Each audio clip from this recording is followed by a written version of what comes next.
Hello, welcome to Let's Talk with Tijuana.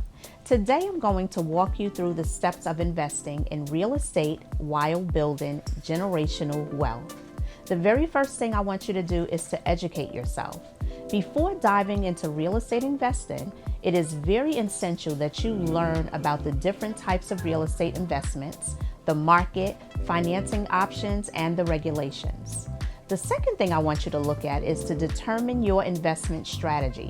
Decide on your investment strategy, whether it's flipping properties, buying and holding, or investing in rental properties.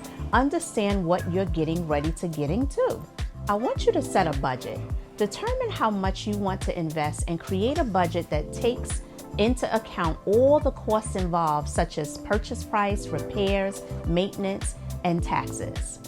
Look for properties. Start searching for properties that meet your investment criteria. That's key. You can use online real estate platforms. You can work with a real estate agent such as myself, or attend any of the local real estate investment club meetings. Perform due diligence. Before making an offer on a property, conduct a thorough due diligence review. This includes inspecting the property, reviewing its financial performance, and researching the local market.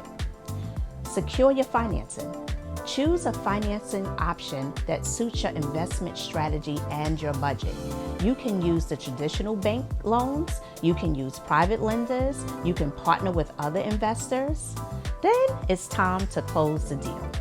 Once you found the right property and you secured financing, it's time to close the deal. Work with a real estate attorney to ensure all the paperwork is in order. Now, you need to manage your property.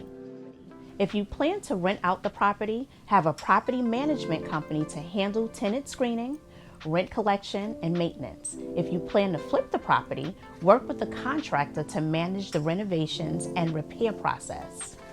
Monitor performance. Keep track of the property's financial performance, including income, expenses, and cash flow. Use this data to make informed decisions about future investments. Expand your portfolio. Once you've gained experience and confidence in real estate investing, consider expanding your portfolio by investing in more properties for different types of real estate investments. Well, this concludes the steps on how to invest in real estate. So if you have any questions at all about investing in real estate, I want you to reach out to me today. You can call me at 704-777-1793, or you can email me at prime1realty, and that's the number 1, @gmail.com. Well, that's all for now. I trust that this information was most informative. Please, please, please be blessed until we meet again.